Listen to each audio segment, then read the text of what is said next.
أنا الحجة فاطمة مرته لمحمود الرشيد الله يرحمه.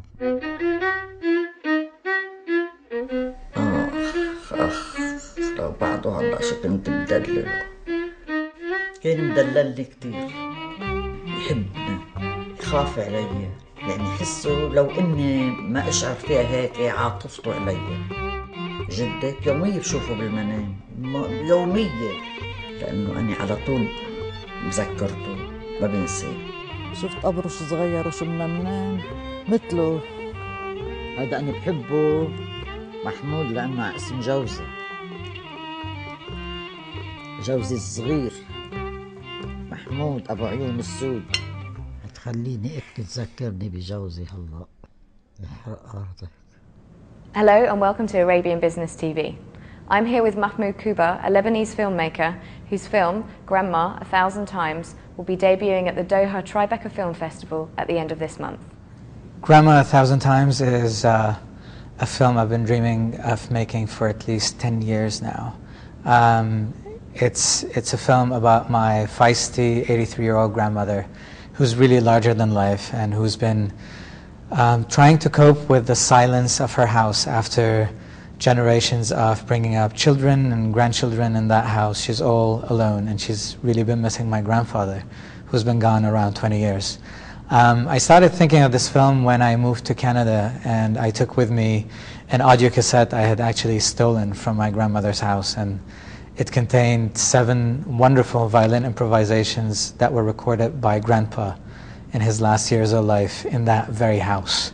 So in this film I go back basically to play her the music of her husband, whom she hasn't heard play since he died 20 years ago. And that just opens the door to endless emotions and very passionate interviews about him and how much she misses him and how much she sees him in me. And what's the message of this film? There isn't a message really. I'm not the kind of filmmaker who's really bent on delivering a serious message in every film I make.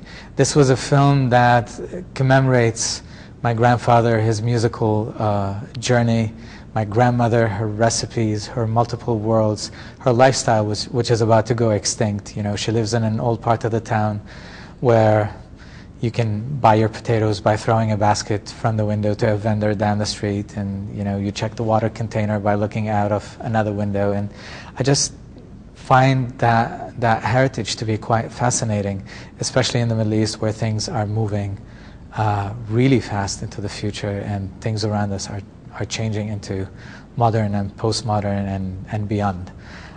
It was also quite a vindicative film for me, because I really missed my grandmother over my 7 years of living abroad in Canada. So to go back and get her to be an accomplice of mine in a film that we make together has been quite fascinating. It must have been quite an emotional journey for both you and your grandmother, was it? There wasn't a single shoot on this film when I did not wake up in the morning with stomach cramps. It's very hard to speak about death.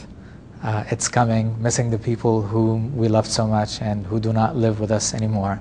But at the same time, there was something that is so wonderfully familiar. I grew up in the house where I shot this film. I lived there for more than 30 years. I know every corner, every patch of carpet in it, every single wall, every single closet. So the film has a strong familiarity, and I think what comes across in it is this very special relationship between Grandma and myself, and between myself and the space. The film was funded by the Doha Film Institute and also the Screen Institute in Beirut. Do you think finding funding in this region is difficult for films? Finding funding in the Middle East is actually quite difficult. It's overwhelmingly disparaging, for lack of better words. You know, I'm one of the lucky people to have institutions like the Doha Film Institute and Screen Institute Beirut believe in what I was trying to say and in my message and style. But had they not come on board, I would have by now spent my entire savings from my entire professional life trying to tell a story that I felt needs to be told. We are still lacking a lot of funding in the Middle East and a lot of endorsement for film production. Right now we have a number of funds that will help you develop a film or finish a film, but the core expenses remain something that the filmmaker has to bear the brunt of on his own. There are a number of festivals and private film funds at the moment, but a lot of filmmakers have said, just like you, that finding funding is very difficult, and I know you also used some of your own savings for this film. What can be done to change this? Do we need government subsidies for films? Well, it is quite commendable that the film form is finally getting attention in this part of the world. And it's really wonderful that we have festivals and we have the option to choose which festival we want to go to. But I dream of a day when such investment is put in the actual people who stand behind the films as they make their films. Right now in the Middle East, it's a wonderful place to show a film you've made. But to make that film, you're really on your own. Which seems a little bit off balance to me. We need to have an investment in stories, and the festivals should merely be an extension of that. To me, one of the wonderful things that are being done out of the Doha Film Institute is, as their festival was born, so was an interest in funding film. So there's some sort of symbiosis happening there, and that kind of makes more sense to me than festivals that are only eager to show your film once you've made it. There's been a surge, as you mentioned, in film festivals in this region. Why do you think film is becoming more popular in the Middle East? Well, I don't think film suddenly became popular in the Middle East. It was just not repressed anymore. And there was finally an outlet for people to go and watch intelligent cinema beyond the horrific selections that we get in the megaplexes in this part of the world. Also, I find that festivals are an accolade to successful economies, so it's only natural to have film festivals here. But I would say an investment in indigenous filmmaking is what is yet to be born.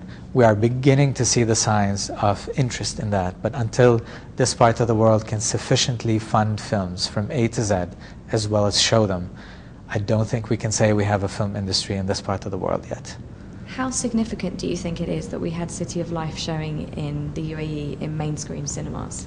I think it's extremely significant to see a film come out of here, be seen and consumed by people out of this region, and people feel in accord with the realities that it reflects. I want to congratulate my good friend Ali Mustafa for a very, very successful run with his film. But I really hope that Ali, myself, and a few others will arrive at a sustainable format to do it again and again. Because, you know, even Ali would tell you that, you know, the way he's funded his film has been very corporate motivated. It included a lot of product placement, and film is much higher than that. I don't think we need to be selling product to make films. Would you say that's your biggest challenge? It's not. I think every story has a challenge, and I equally am hopeful that every film that deserves to come to life will eventually come to life, one way or another. It's too easy to just expect money to be thrown at us to make movies, but it wouldn't entirely be bad if the process was just a little bit easier, so we can focus on the filmmaking rather than, you know, wearing a tie and a fancy shirt and knocking on doors and trying to explain to people why they should be supporting culture. Is censorship a problem in this region? I think censorship in this region has really come a long way, and I really think that censorship is headed towards the right direction. I do acknowledge that there is a certain vulnerability of the culture that we are based in here in the UAE and in the Gulf overall, and I think that needs to be preserved. If censorship has to be one of those tools, it's not entirely bad, but again, it's all in the nuances, and I hope that censorship will not continue to stifle stories that are quite important and need to be told. Do you think that's happening at the moment then? I do think there could be a lot more exciting themes for filmmakers out of this part of the world to dabble with had censorship not been at the level it is right now. And I really think that dabbling with such themes will be beneficial for society overall. The latest Mission Impossible film is going to be filmed in Dubai. How significant is that big blockbuster movies from the US are coming over to the Middle East to film, do you think?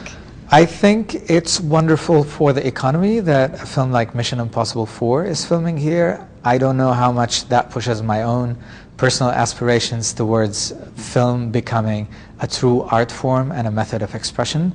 I have worked on Hollywood films after graduating from university, back in the days when Canada was the most popular place for Hollywood to shoot in, and I could see how this is a great way to bring money to a certain economy. However, it does not give a platform to the creative people in that economy. Until Hollywood actually picks up a filmmaker from this part of the world and asks them to direct a film on GCC soil, I don't think I'm going to be excited. One of your most famous works was Being Osama, which you shot in Canada. How important is film in breaking down stereotypes of Islam, do you think? Being Osama, I think, was a success in proving how film could be a means to affecting society and changing public opinion. Being Osama, the film that I made about 7 men called Osama and how their lives changed post 9/11 simply for having the same name as Osama bin Laden, has gone on to show on more than 12 broadcasters around the world, which could mean millions of viewership. So if you really have a message and you can put it out and show it to millions of people through a TV screen or a movie theater screen, I think you can really change the reality of the world. And I really hope that this region will one day tune in to that kind of attribute of filmmaking, not just the glamour and the glitz and the red carpets and the stars and the parties. You can build an entire new society by teaching people to pick up a camera and point it in the right direction.